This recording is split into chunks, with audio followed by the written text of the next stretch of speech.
राज्यात मुसळधार ते अतिमुसळधारेचा हा इशारा आहे.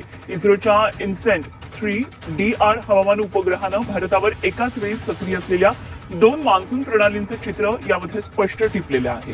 यामध्ये उपग्रहाच्या प्रतिबादमध्ये महाराष्ट्रासह पश्चिम भारत आणि पूर्व भारतावर अतिशय थंड आणि उंच ढग दिसत आहेत. तर हवामान तज्ज्ञांच्या मते ही ढग मुसळधार ते अतिमुसळधार पावसाचे संकेत देतात.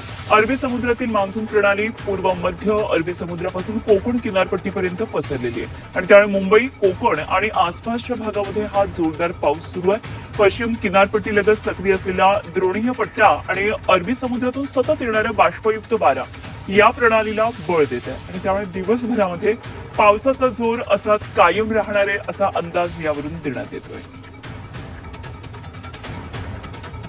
तर उपग्रहाद्वारे टिपलेलं हे दृश्य आहे. महाराष्ट्रावर अति थंड अशा प्रकारे हे वारे दिसत आहेत. उंच ढगांची ही दाटी दिसते आहे. तर महाराष्ट्रभर अशा प्रकारे ढगांची ही दाटी पाहायला मिळते. त्यामुळे मुसळधार ते अतिमुसळधार पाऊस आहे आणि त्याचाच हा इशारा आहे. इस्रोच्या उपग्रहानं टिपलेलं हे दृश्य आहे. पुढचे काही तास त्यामुळे तर महत्वाचे असणार आहेत. उपग्रहानं ढगांचे फोटो हे टिपलेले आहेत आणि महाराष्ट्रावर असलेलं हे ढगांचं आपल्याला सावट पाहायला मिळते. अतिथंड उंच ढगांची ही दाटी आहे आणि त्यामुळे मुसळधार ते अतिमुसळधार असा हा इशारा आहे. त्यामुळे पुढचे काही तास हे महत्वाचे. सध्या 4 जिल्ह्यांना पावसाचा रेड अलर्ट देण्यात आलेलाच आहे आणि विशेषतः कोकण भागामध्ये हा अलर्ट आहे.